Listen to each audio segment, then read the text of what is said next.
Minha tia se juntou com um homem já coroão. Ele não era rico, mas era bonito, culto, educado, cavalheiro. Para minha tia ele era perfeito e formava um belo casal.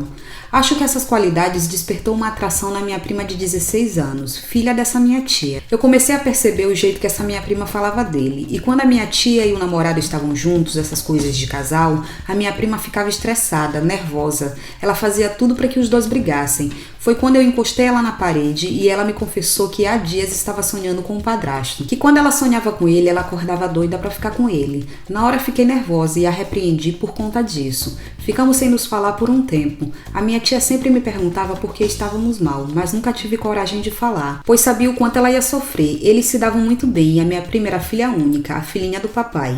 Então eu voltei a falar com ela e perguntei se estava tudo bem em relação ao padrasto. E ela me disse que estava cada vez mais apaixonada. Ela ainda me contou que um certo dia a minha tia tinha saído para resolver alguns assuntos de aposentadoria e só voltou para casa ao anoitecer.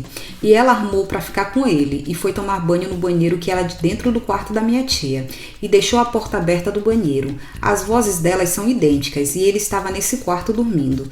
Então ela gritou por ele e pediu para que ele pegasse a toalha para ela. Quando ele entrou no banheiro, ela estava lá como veio ao mundo esperando ele e ela me contou os detalhes, que tinha fechado a porta do quarto, escondido com a chave para ele não fugir dela. Ela disse que ficou decepcionada com ele porque ele correu para pegar um cinto e deu nas pernas dela, mandando ela se respeitar. Nisso ele tentou abrir a porta do quarto, mas ela estava com a chave e ele ligou para minha tia, mas não conseguiu falar com ela. Ela então se vestiu, abriu a porta e ameaçou ele, dizendo que se ele falasse para a mãe dela, ela se mataria e que ia falar para um traficante que era doido para ficar com ela, que ele tinha abusado dela. Eu fiquei em choque, sem acreditar, e percebi que o caso era mais grave do que eu pensava. Marquei uma consulta para ela para um psicólogo, mas eles falaram que ela não tinha nada. Resumindo, depois disso ela fez um suco de maracujá para ele e colocou uns remédios dentro, para ele ficar sonolento, e não deu outra. Ele bebeu e a minha tia tinha saído com a minha mãe. Elas iam demorar, então estava só ele e ela em casa. Mas resolvi ir na casa da minha tia. Quando cheguei lá, entrei pelos fundos e a porta estava aberta. Imagina o que eu me deparei. Ele grogue com tantos remédios sem a parte de baixo e ela por cima. Não acreditei no que eu estava vendo. Então apareci e peguei ela pelos cabelos. Liguei para minha outra tia e pedi para que ela fosse correndo lá.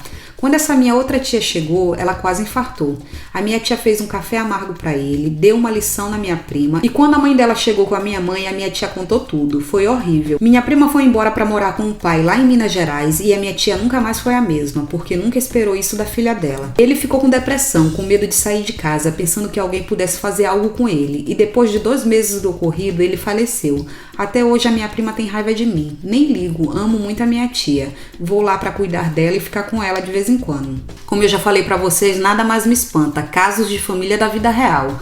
Colega que enviou a história, eu só acho que tu deveria ter comunicado isso aí desde o começo. Isso aí é uma coisa que tu deveria ter gravado, ter mostrado pra família, pra não chegar ao ponto que chegou. Não sei se tem algum exagero em alguma parte dessa história, o perfil que me mandou foi de uma pessoa séria, que já me segue aqui há um bom tempo. E é isso, galera. Que doideira, né? Garota fria. Essa daí é prima legítima do Lapeta. Com certeza é uma psicopatinha.